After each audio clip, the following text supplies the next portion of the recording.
figured I'd reach out to you because I'm sure you probably weren't doing much. I mean, it's just a global pandemic and you're running the city of Temecula. So, I mean, hey, stop in the Red Tie Community Show and have a chat with the bald guy in the red tie. Why not? Greetings, Red Tie Community. It's the bald guy in the red tie, John Butler, your favorite bald-headed red tie wearing realtor and Red Tie Community Show host, with someone very special, someone that's very busy right now during a global pandemic, Mr. James Stu Stewart, or known as Temecula Stew, the mayor of Temecula.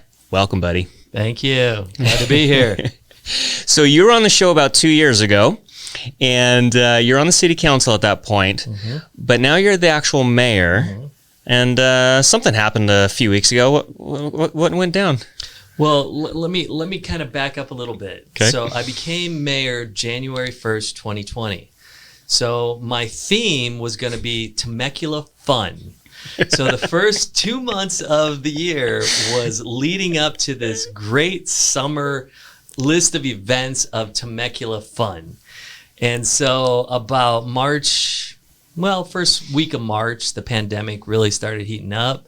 And then they shut everything down March 19th in the state of California, including all my barber shops. And so it effectively made me unemployed. But you're right. I have been incredibly busy, mostly on social media, trying to allow people to ask me questions and actually give them answers sometimes before they even ask the question. And so that's kind of something I've been very adamant about, even from the moment I got on city council, was transparency and trying to keep the public as up to date and as in the know as absolutely possible. Well, I think you're doing a fantastic job at it because you're posting, like I said before the show, a lot more than most real estate agents. So that says a lot. So you're out there posting a lot. And in this era of social media technology, and especially with everybody on their phones at home right now, I think it's important to have that platform. And so it's so nice that you can be transparent and get the word out instead of sitting at a council meeting and whatnot. So let's kind of jump into your seat there. What is it like to run a city and be a part of all this stuff that's coming down from the state of California? You got your constituents. I'm sure it's an easy job. Yeah, it's a piece of cake. So basically, I don't run the city. People have that false impression that the city council and or the mayor has some sort of magical powers that he can do things as mayor that we really can't. We are literally powerless. So we are more of a figurehead. Our city manager, our city staff, they're the ones who actually run the city of Temecula. So what we are, we're the figureheads. We're the punching bag, you might say, for the city itself. So when a citizen wants an answer, they don't ask city staff. They ask me, the mayor, or me as city councilman. So, which is something I love doing too. I love being that conduit for information from the public to from the city council and or the city. So, if anybody were to ask me any question, it doesn't even matter. How come potholes are not being filled? I can immediately question them. Where are they at? And we'll have it filled by tomorrow. I mean, literally, we have a 24-hour pothole filling policy. Same with graffiti, 24-hour graffiti removal policy. So, and I think a lot of people aren't aware of all these things that the city actually already does, but social media seems to be the perfect place to complain about it. Oh, yeah. So therefore, that's why I like being on it, because I don't let people get away with it. I literally, as soon as they complain about it, I comment right back to them. Download the City of Temecula app, and you can put a little cursor right over your pothole, and it'll be fixed by tomorrow morning. Oh, really? It's like, yes, really. So you enjoy those moments, I do. Well, and it's not to correct them. It's more to inform them that the city is well run, and there's a lot of things available to them if they just knew where to look. Yeah. And I think that's got to be the hardest part of the job is, you're never going to have 100% approval ratings or everybody's going to be on your side. So I see a spectrum. There's people that, love the things that you do, and then you got some people that are like shaking their fist at you and looking to tar and feather you kind of thing, which usually they're willing to do that with anybody and everything anyways. But so what I've noticed over the past couple of weeks here with the COVID stuff is there's definitely becoming this big divide. The maskers versus the non-maskers, the reopeners versus the stay-at-homers. Yep. So what's it like navigating those kind of icebergs in this kind of a politically charged climate with elections coming up in a couple months and whatnot? Yeah. Well, you're exactly right. I think this COVID thing, I thought Trump was divisive, but COVID is twice as divisive as Trump could be. Yep. I mean, literally, you're right. I mean, there has been a huge divide, and me in the middle. So I'm stuck with, the one side, like you said, and the other side, and somehow I got to convince them all there is a middle ground. Yeah. And so, and that's all I try to do. I mean, I try to give them enough information that hopefully I can soften their position on each side. Yeah. So, and that's the thing I think is critical, especially in the political world, is it seems like there aren't enough people engaged to know what exactly they're listening to or seeing on Facebook, or which conspiracy theory is the right one or the wrong one, because both sides have them. Yeah. And so it's just a very interesting dynamics that I'm watching. And sometimes, I'll put a post up, just for instance, just the COVID numbers from Riverside County. I literally just do a snapshot, cut and paste, and then within seconds, people are at each other's throats just based on those numbers. We, like you said, we should stay closed. We should open up. What are we doing here? Why are we doing this? So yeah, it's a fascinating look at our society today. It really is, and I think social media really amplifies that 100-fold. Agreed. People have always had different opinions, but now we have this mutual platform where everybody can hang out and, well, I think the sky is blue. How dare you say it's blue? It's actually aqua. Go educate yourself. It's like, oh my gosh, it doesn't matter. It doesn't matter what it is. They'll fight over anything and everything. Yep. So where exactly are we at with the reopening of stuff? Because I'm just as confused as anybody else in regards to, do I wear a mask? Do I not wear a mask going inside? Some stores say no, and then some say it's just a suggestion, not a law. Right. Is it trouncing our constitutional rights? I mean, there's just a big mess here, and it's like you see so many things on social media come from both ways, so I don't even know what to believe anymore. Well, here's the thing. There is a huge government overreach right now. And I understand why they did it to start. So when this was a global pandemic and we were looking at the COVID numbers from New York City and the death toll coming from New York City, they made all their projections and predictions on New York City for the whole rest of the country, where the whole rest of the country is not New York City. We don't have apartment complexes with 1,000 people living in Temecula, or even in Los Angeles for that matter. Right. So that's why the COVID numbers did not spike here. It's because we have social distancing built into our society already. Yeah. So a city like New York City, they are a communal. I mean, it's like a hive there. They're shoulder to shoulder. They're shoulder to shoulder. So that it's totally understandable why they would spike so high. So, and that's where the overreach started, but they had the ability to make an adjustment and kind of reposition, and they didn't do it. They kept saying as though it was still going to happen. And to me, that was the mistake like our governor made, not looking at our state as a whole. I mean, almost 40 million people. And you look at the death toll even today, it's a fraction, a tiny, tiny fraction of New York. New York City even. New York State didn't even get spikes like New York City. Wow. So upstate New York didn't get hit like, the city itself. So that alone shows you the differences between, a closely tight-knit population and a more spread out. And so all of our predictions should have been based on the more spread out. Now, should we have shut down? It's armchair quarterbacking at that point. Yeah. But could we have opened earlier? I think so. I think we have played this out a little too long at this point. And people don't understand. Even Como was saying, when he was questioned about the death tolls still going on, and he says, but death tolls always lag the improvement. So people who are going to die today have been in the hospital for 2 or 3 weeks. Yeah. So you can't really look at the death toll in respect to recovery. And so and we've seen it here in Riverside County too. I mean, just yesterday there were 14. But Deaths. But the hospitalizations went down. Of course, people are saying, well, that's because everybody died who was on, in the hospital.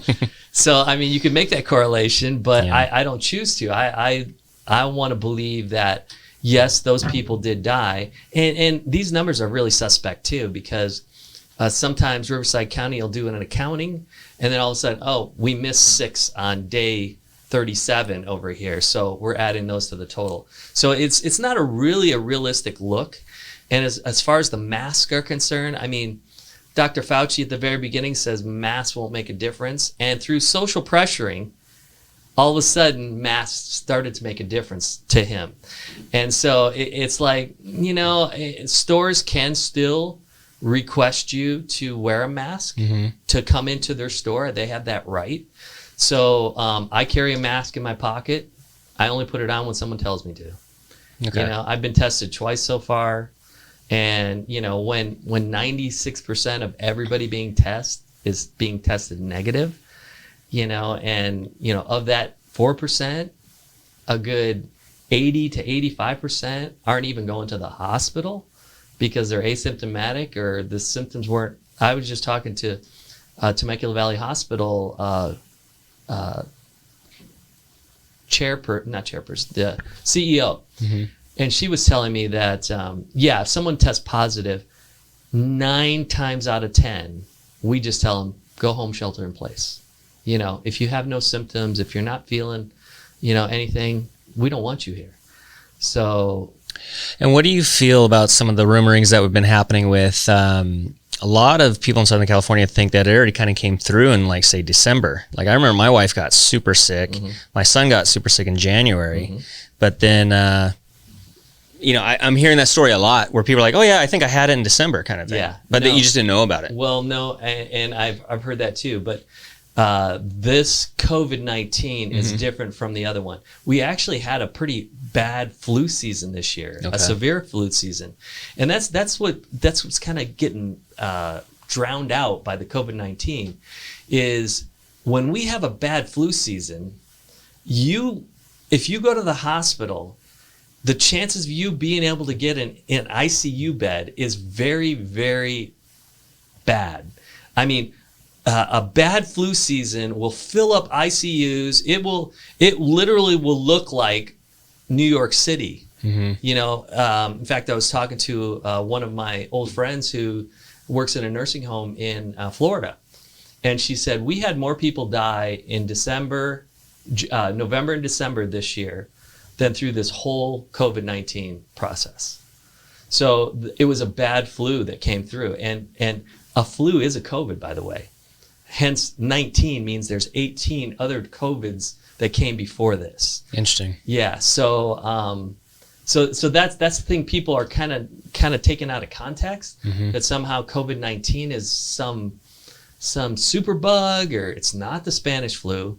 People who got the Spanish flu in 1918, literally, if you got on a train with someone with the Spanish flu and it was a 10-hour train ride, 10% of everybody who came in contact with that person was dead by the time they got to their destination. Jeez. That was the Spanish flu. It literally would kill 10% of everybody who contracted it, and some as high as 20%.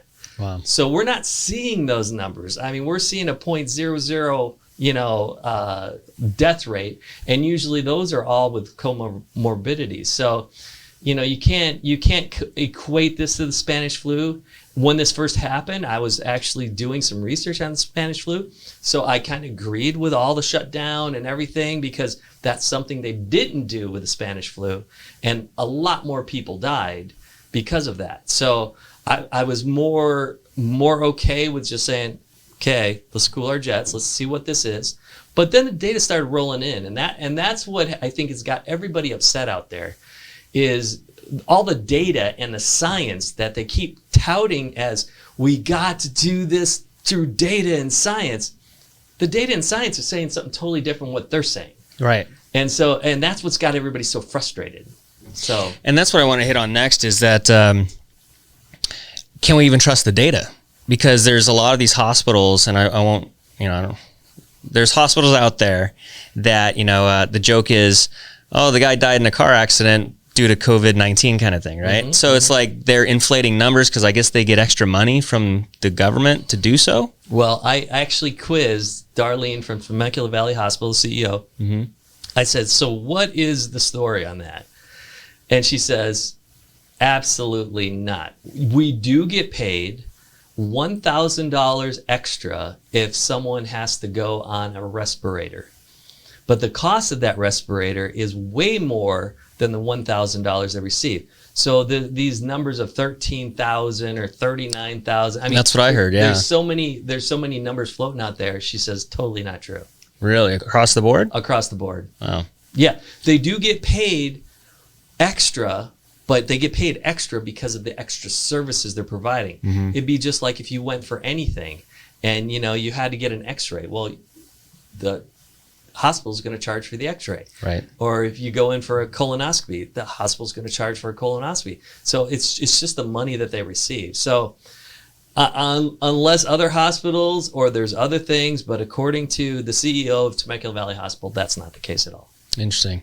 Because I had someone very close to me where her brother was going in for a heart surgery operation, and then whatever it was, they said basically you need to go home because there's no hope for you, basically, kind of on death's door kind of thing, right? And so on his medical papers they put COVID, but she's like, well, did you even test him for the COVID? They're like, well, no, but don't worry about it, we'll get extra money for it. And so she ran it up the pole, and this was over in Arizona. So well, yeah. So hopefully they're not toying with the numbers. But it just seems like people are getting really tired of being stuck in place. Yep. I see people getting to the point where they're tired of being told what to do. Mm-hmm. And that good old American spirit kicks up, and we're like shaking our fist. Yep. So what's the next steps here over this as we head into the summer? Well, we're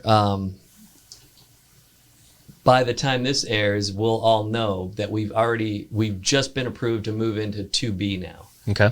So that's not official yet. Mm-hmm. It'll probably be later today. So that means restaurants can now open for some inside dining.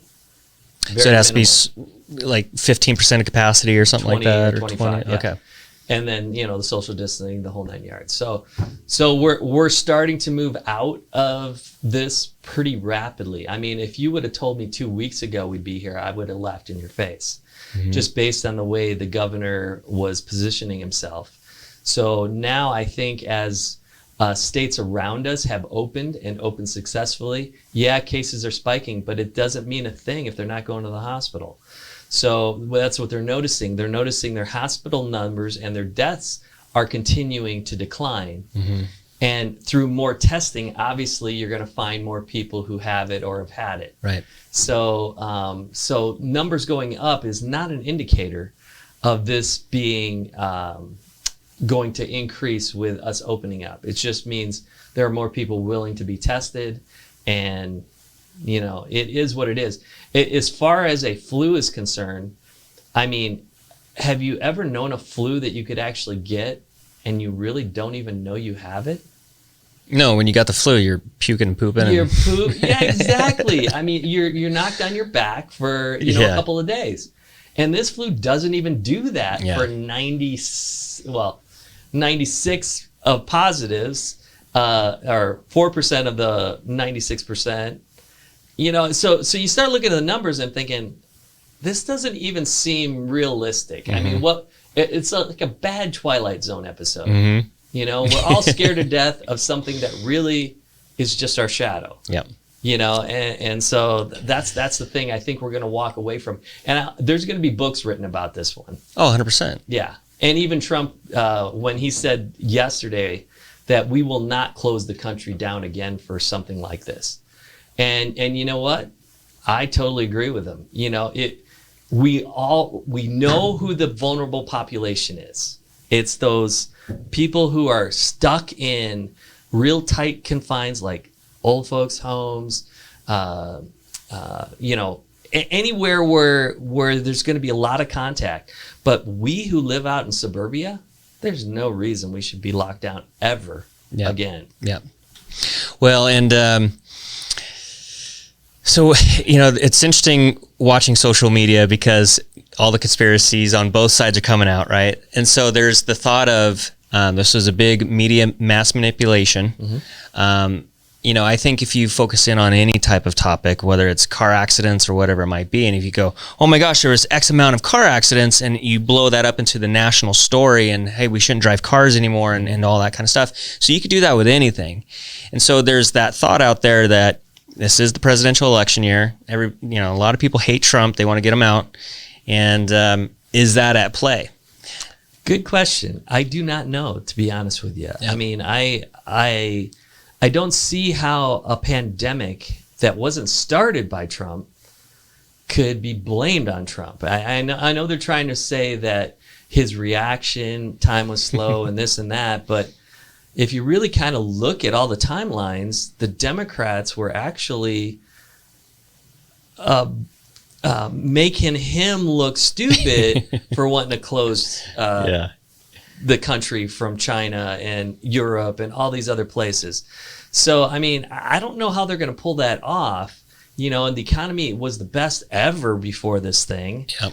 And so unemployment was stupid low. And, so I don't know how they could actually blame him other than they can make all the armchair quarterbacking decisions now and say we should have done, we could have done. And when in fact, you're just flying blind when it's a completely unknown thing like this. Well, absolutely. And this is something that just swept through, super quick. Right. And so it doesn't matter who's in that role. No. You're making your best shot there. Yeah, exactly. But it's so interesting how they'll just try to peg anything and everything on Trump. And what's the joke? He can cure cancer, and he'll say, "Oh, he's putting doctors out of work." Right, exactly. So that's why just on this local level, it's interesting. Politics is it's a tough business, man. Yeah. Well, and this particular position, city council, is nonpartisan. So, we're not Republican, Democrat. Mm-hmm. I'm nonpartisan. I'm literally a registered nonpartisan, so I'm neither or. I think they both stink. Yeah. So both Republican 100%. And Democrats are there's a lot of self-serving going on and a lot of power grab on both sides. Yeah. And so I think the American people get lost in that shuffle. Yeah. So.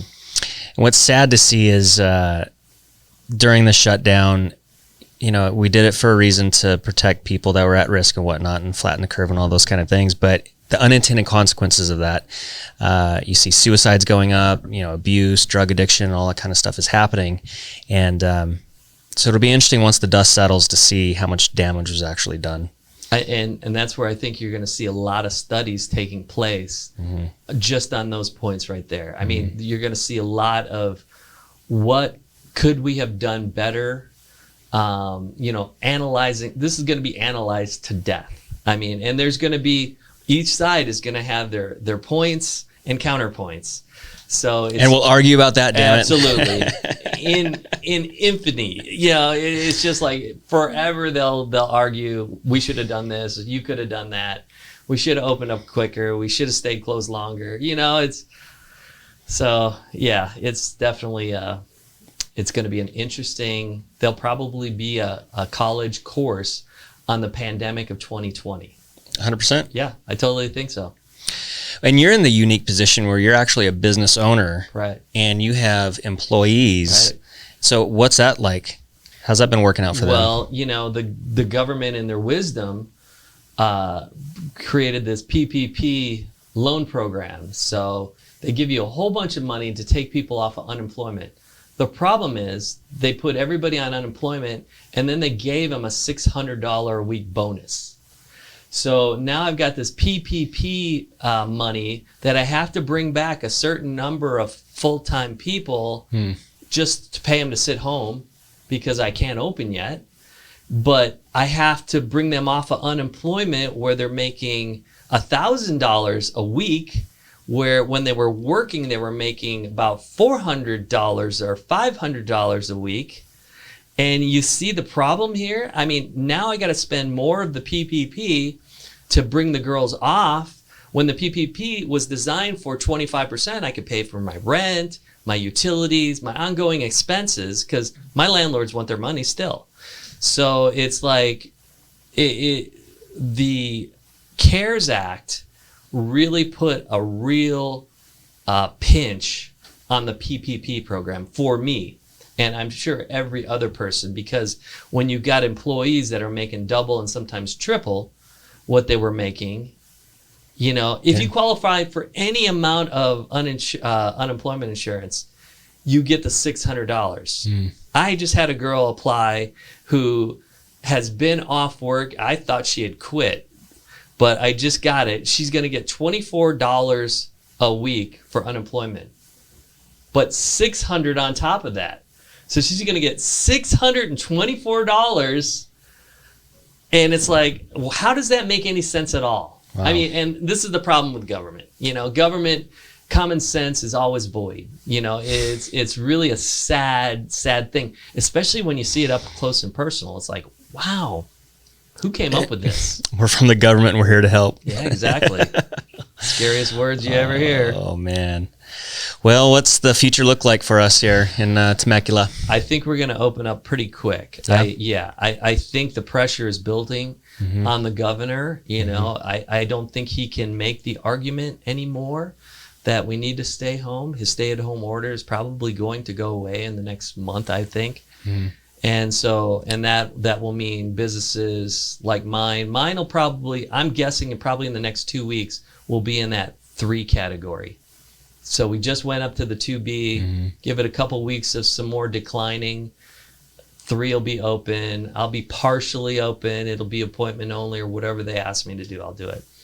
So, so I think by July 4th, we could possibly see a stage 4. So, which would mean, you know, pretty much back to larger gatherings. And so I'm very hopeful. Let's just put it that way, because based on the data that is really out there, and he can't manipulate data from other states. So, and that data is coming in saying, you know what? Yeah, more COVID cases are being reported, but the number of hospital cases are going down. The number of deaths are still going down. So it's, you know, it's just a flu season, you know, and we're at the end of it. That's the other thing that he can't stop, and anybody can't stop, is this is a flu, and this is the end of flu season. So, you know, summertime usually does knock it out. So.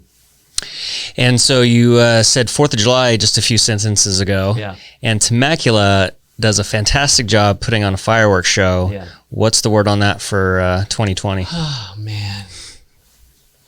You know, we approved doing fireworks for the city of Temecula. Okay. But we put a caveat that if we couldn't get our vendors to capitulate in case the governor and or the county says no to large gatherings, then it won't, you know, cost the city. So effectively, probably the end of this month is our drop dead date on whether or not we're going to do fireworks or not. So to be determined at this point. So because that's quite an operation to put on that fireworks show. It is, and that's why you have to have a lot of lead time to do it safely. You have to do a lot of things. So that might be the fly in the ointment for fireworks this year. But I do envision, even if we don't have fireworks, I envision there's still going to be a lot of people hanging out at Ronald Reagan Sports Park, picnicking like they usually do. and home fireworks are going to be blowing off all over town. They normally do anyways. But imagine if we can't have fireworks, how many people will start blowing them off? So we're fully expecting. So the fire department is going to be on high alert. Let's just say that. Nothing says freedom like blowing up your own piece of America. Right? That's right. That's the American way. Exactly. Well, I hope the fireworks show go off because I live right by the sports park, and my backyard is literally front row and center for it. So awesome. I love it. Yeah. Well, Stu, I appreciate you coming in. Sure. You're a busy guy. I am. You're on social media. I am. You're at the helm of the ship for Temecula, with your council members there. Right. I appreciate you doing a good job, man. Thank you. And thanks for coming out here and kind of pulling back the curtain a little bit. And I'm sure this video will get trashed by all the haters, but that's what happens. Yeah. That's politics. You know what? It is what it is, huh? It is what it is. And I would say I would come in and see you for a haircut, but you're the bald guy. I'm the bald guy. All right. Yep. No hair. And that's it for this episode of the Red Tie Community Show with John Butler, the bald guy in the red tie, and the mayor of Temecula, Mr. Temecula Stew, James Stu Stewart. And that's it for this episode. See you in escrow. Bye.